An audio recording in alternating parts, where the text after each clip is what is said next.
चलिए अगला टॉपिक शुरू करते हैं अपन, बोर के परमाणु मॉडल की कमियां।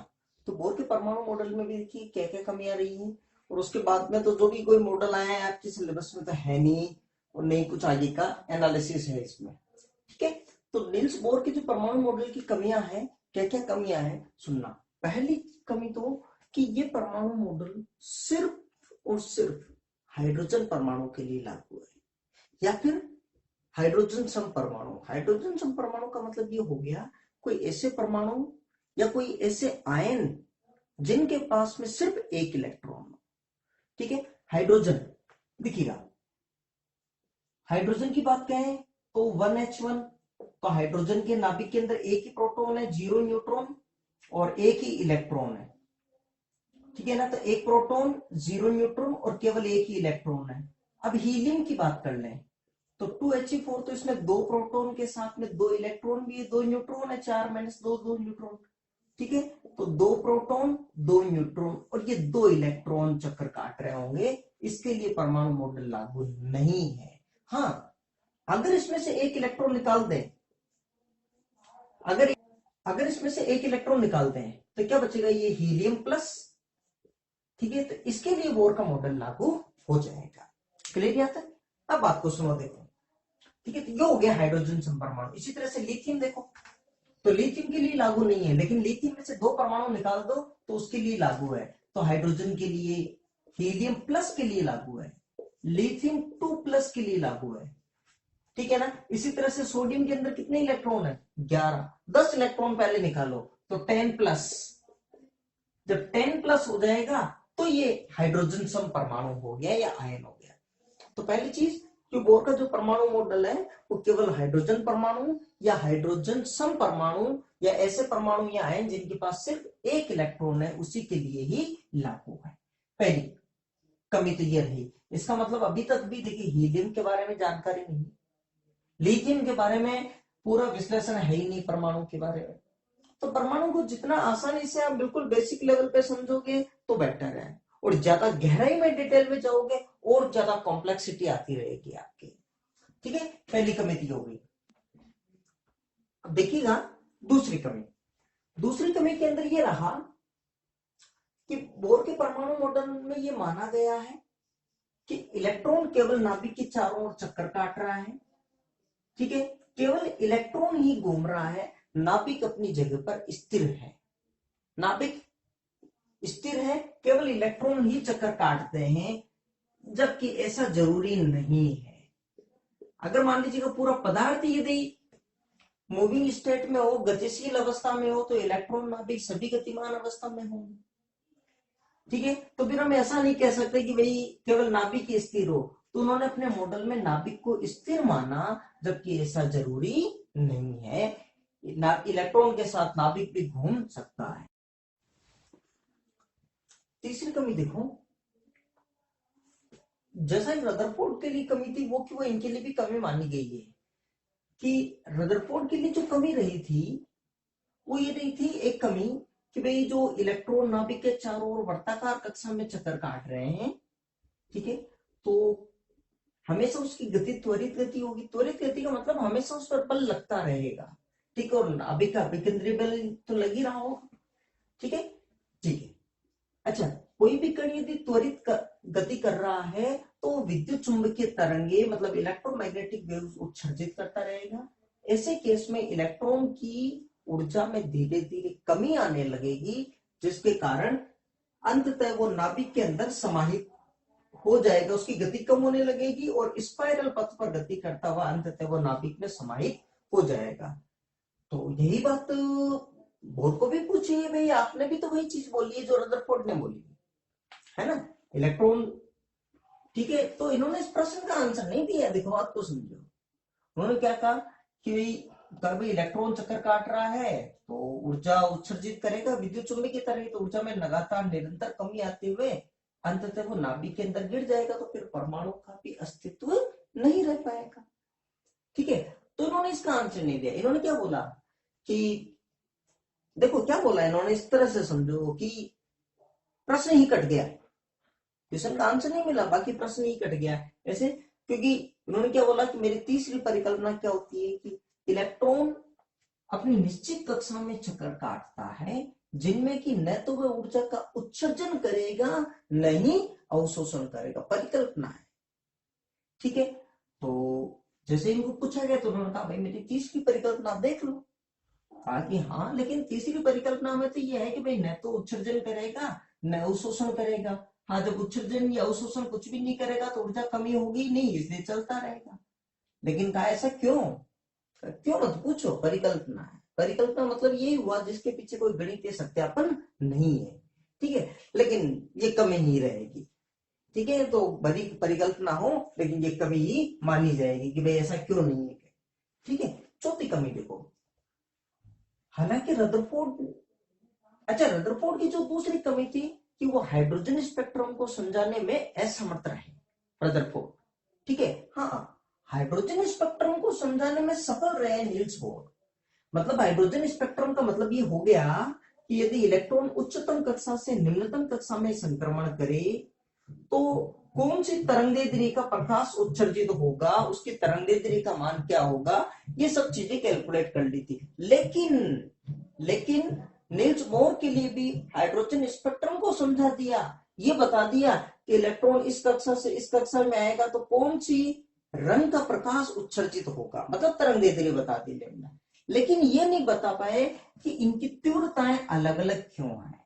तीव्रताओं का मतलब आप इसको इस तरह से समझिएगा कि जैसे जैसे ये तो बता दिया कि नीला रंग उत्सर्जित होगा और इधर है जो पीले कलर का रंग का प्रकाश मिलेगा, लेकिन ये नहीं बताया गया पीला ये गहरा पीला क्यों है, नीला है तो बिल्कुल हल्का नीला क्यों है। जैसे देखो अंतर आप इस तरह से समझो, जैसे देखो ये भी ब्लैक है और ये भी ब्लैक है, लेकिन आपको ये ज्यादा आसानी से दिखाई दे रहा होगा, दोनों का रंग सेम है, दोनों का एक तो ये हो गया और एक ये, दोनों का रंग सेम है लेकिन इसकी तीव्रता ज्यादा है, ठीक है। तो उन्होंने ये तो बता दिया कि जो स्पेक्ट्रम में रेखाएं हैं उनकी तरंगदैर्ध्य कितनी होगी, लेकिन तीव्रताओं के बारे में जानकारी नहीं दी, ठीक है, कि तीव्रताएं अलग अलग क्यों है। पांच और कमी, चार कमियां हो गई, पांचवी कमी सुनो, जो ये स्पेक्ट्रमी रेखाएं हैं, जो ये स्पेक्ट्रमी रेखाएं हैं कि जैसे लाइमैन श्रेणी में, ये बामर श्रेणी में, ठीक है, तो जो भी मान लीजिएगा ये स्पेक्ट्रमी रेखा है, फॉर एग्जांपल ये लेम्डा है, ठीक है। तो उन्होंने बता दिया भाई, ये फॉर्मूला भी निकाल दिया था, 1/λ बराबर are Z square 1/nl square minus 1/nh का स्क्वायर, इससे लेम्डा भी आ गई। लेकिन यदि एक उच्च क्षमता वाले सूक्ष्मदर्शी से देखा गया तो ये पता लगा कि ये स्पेक्ट्रमी रेखाएं और छोटी छोटी रेखाओं में विभाजित होती है। मतलब ये स्पेक्ट्रमी रेखाएं, जैसे आपको ऐसा समझिएगा जैसे लाल रंग है और नीला रंग है, तो लाल रंग को नीले रंग को मिलाने से फिर कोई नया रंग मिलेगा ना।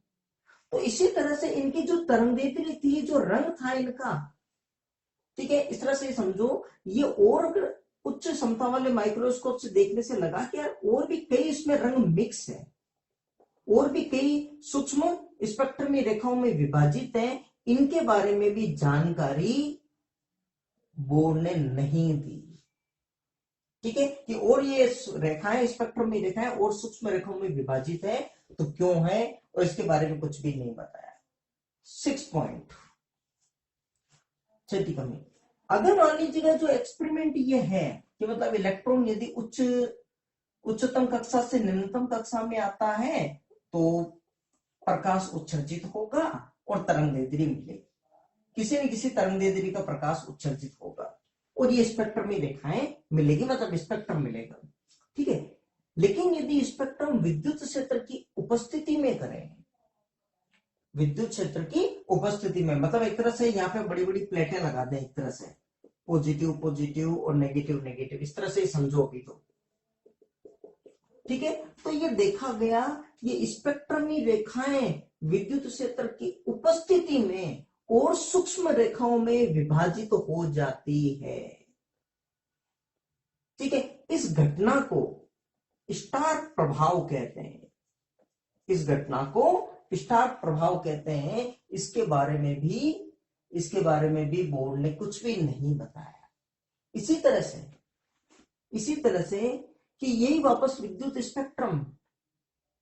ठीक है, अगर मान लीजिएगा चुंबकीय क्षेत्र की उपस्थिति में करें, बड़े बड़े चुंबक रख दें, मान लीजिएगा उत्तरी ध्रुव दक्षिणी ध्रुव इस तरह से, ठीक है ना, तो फिर एन और ये एस रख दें पोल, ठीक है, या फिर इस तरह की कोई चुंबक, इधर एन पोल हो गया इधर एस पोल हो गया, इस तरह से, ठीक है, तब भी ये स्पेक्ट्रमी रेखाएं और सूक्ष्म रेखाओं में विभाजित हो जाती है, जिसके बारे में भी बोर्ड ने कुछ भी नहीं बताया, और ये घटना कहलाती है जीमान प्रभाव।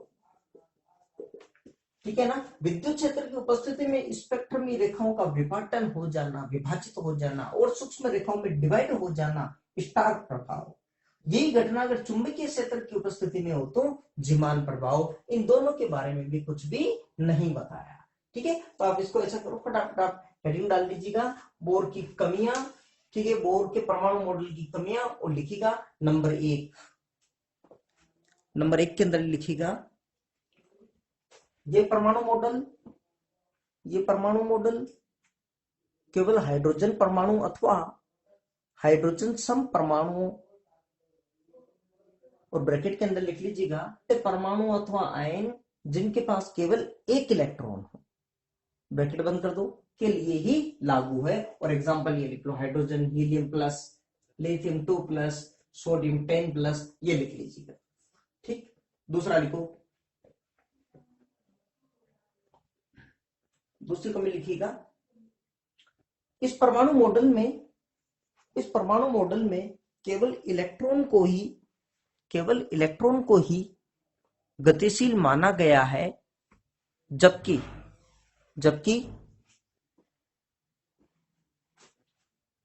इलेक्ट्रॉन व नाभिक दोनों ही गतिमान हो सकते हैं। ठीक है, तीसरा लिखो,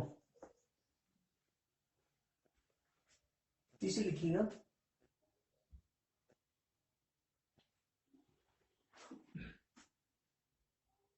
रदरफोर्ड के परमाणु मॉडल की तरह इसमें भी इलेक्ट्रॉन नाभिक के चारों ओर वर्ताकार कक्षा में गति करता है, अतः इसकी त्वरित गति होने से ये भी विद्युत चुंबकीय तरंगे उत्सर्जित करेगा तथा इसकी ऊर्जा निरंतर कम होने से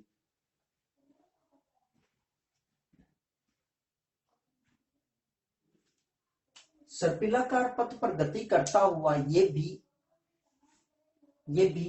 नाभिक के अंदर समाहित हो जाएगा, अतः परमाणु का अस्तित्व नहीं रह पाएगा। नंबर 4,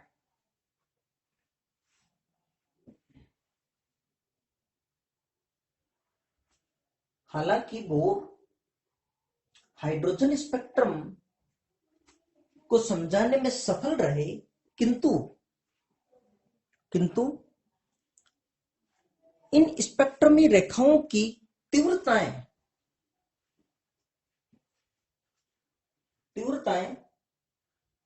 अलग अलग क्यों है, ये बात नहीं समझा पाए। नंबर 5,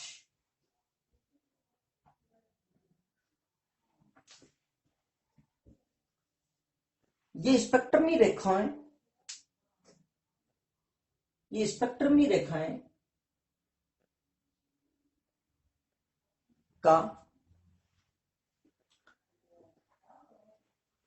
अति उच्च क्षमता वाले सूक्ष्मदर्शी से अध्ययन करने पर यह पाया जाता है कि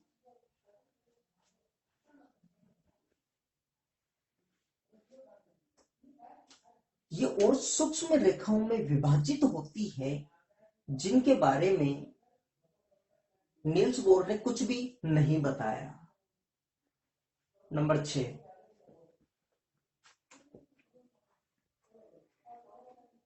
लिखिएगा, विद्युत क्षेत्र की उपस्थिति में ये स्पेक्ट्रमी रेखाएं कोमा अति सूक्ष्म अन्य रेखाओं में विपाटित हो जाती है, विपाटित हो जाती है, जिसके बारे में भी नील्स बोर समझाने में असफल रहे। इसे स्टार प्रभाव भी कहते हैं, इसे स्टार प्रभाव भी कहते हैं। नेक्स्ट लिखिएगा। इसी तरह 7वां पॉइंट मतलब ये, ठीक है ना। इसी तरह चुंबकीय क्षेत्र की उपस्थिति में भी ये स्पेक्ट्रमी रेखाएं अन्य सूक्ष्म रेखाओं में विभाजित हो जाती है,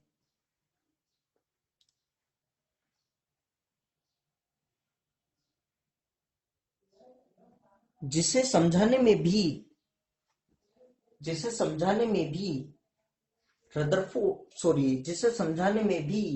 नील्स बोर असफल रहे। ये घटना जीमान प्रभाव कहलाती है, जीमान प्रभाव कहलाती है। निकले अपने।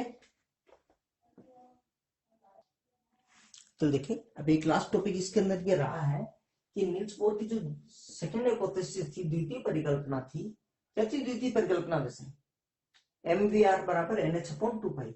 इस परिकल्पना का सत्यापन किया गया है डी ब्रोगली की परिकल्पना से। डी ब्रोगली की परिकल्पना क्या है ये अपन ने पहले वाले चैप्टर में डिस्कस कर ली थी, ठीक है। बाकी इसके ऊपर आपको या तो मैं वीडियो के एंड के अंदर इसका हिंट दे दूंगा, उसका लेक्चर की डी ब्रोगली की हाइपोथेसिस परिकल्पना क्या है, आप इस पे सर्च कर लेना, ठीक है। तो अब देखिएगा डी ब्रोगली की परिकल्पना ये थी, मैं हल्का सा हिंट दे रहा हूं यहाँ पर, कि किसी भी द्रव्य की कणीय प्रकृति के साथ तरंग प्रकृति की जुड़ी होती है, कणीय प्रकृति के साथ में उसकी तरंग प्रकृति भी जुड़ी हुई होती है। कुछ घटनाओं में वो कण की तरह काम करता है और कुछ घटनाओं में वो तरंग की तरह भी काम करता है, ठीक है।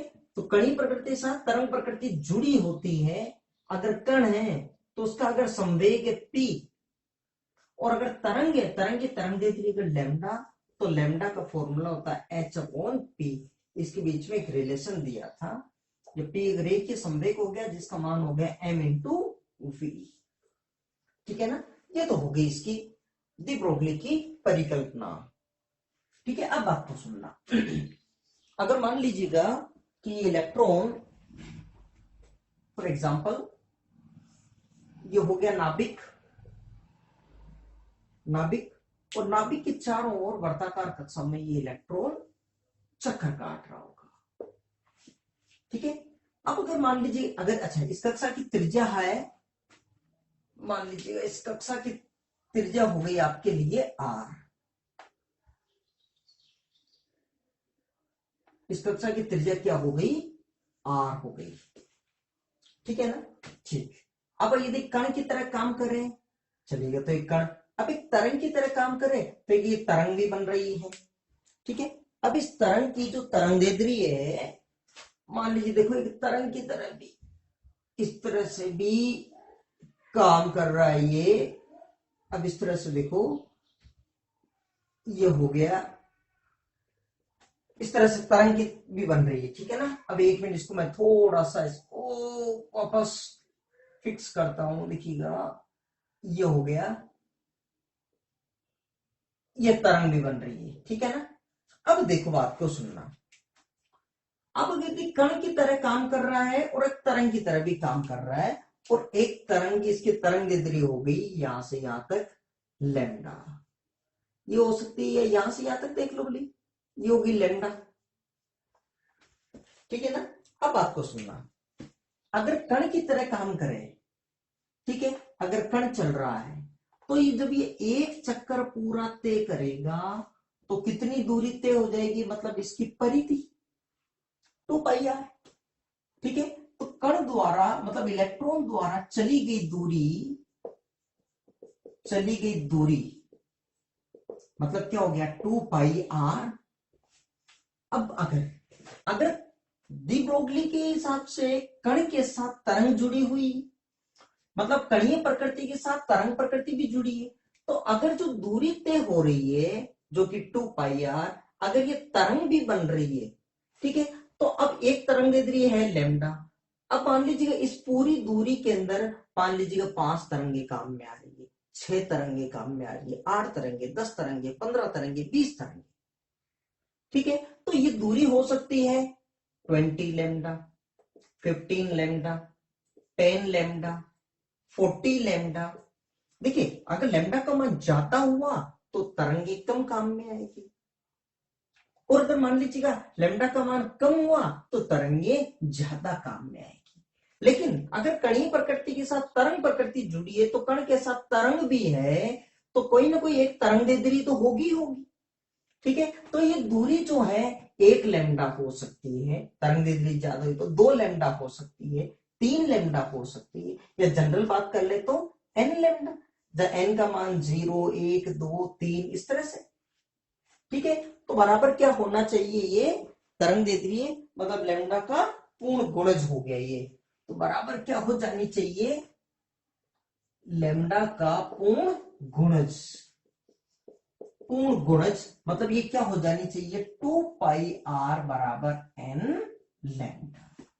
क्लियर, ठीक है। तो 2 पाई आर बटा n हो गया ना लैम्डा के बराबर। अब दी ब्रोगली परिकल्पना से, दी ब्रोगली परिकल्पना से लैम्डा बराबर क्या होता है h अपॉन p या h अपॉन m v, इन दोनों से लैम्डा बराबर कर दो, ठीक है। तो लैम्डा बराबर लैम्डा, एक तो लैम्डा ये रख दीजिएगा, एक ये वैल्यू रख दे, तो ये वैल्यू कितनी होगी देखिएगा, ये वैल्यू तो होगी आपके 2 पाई आर अपॉन n, और ये कितना हो गया lambda h upon m v।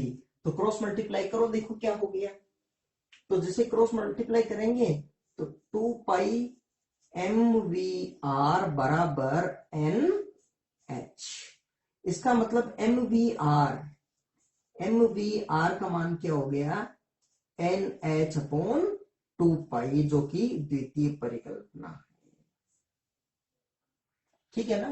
तो आप इसको भी कॉपी करना है कि लास्ट टॉपिक ही है आपके, ठीक है।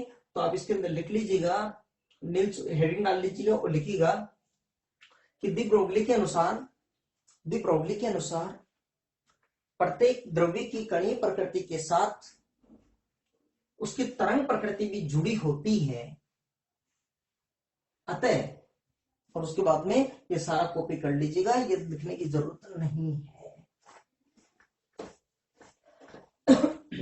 ये सारा कॉपी कर लीजिएगा। तो ये हो गया आपके चैप्टर कंप्लीट।